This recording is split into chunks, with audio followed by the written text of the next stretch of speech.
Mga lods, itlog.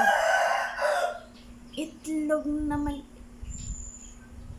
Tulad ng itlog ng gusto niyo. Maliit.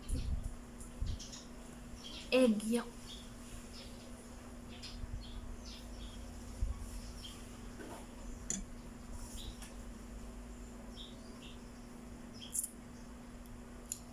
Masarap po siya. Marami pong benefits. At good for the stomach. Bakit? Marami pong mga vitamins na nakukuha dyan. Totoo po yan. At yung sa tiyan din po. Good for ulcer din po. Good for the brain.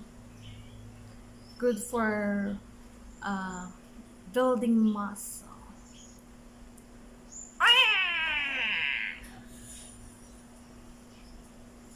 Ganun po ba yun? And pampaganda ng parang the intellectual na tinatawag ay Anton. Meron kaya ako na? Sige na mga lods.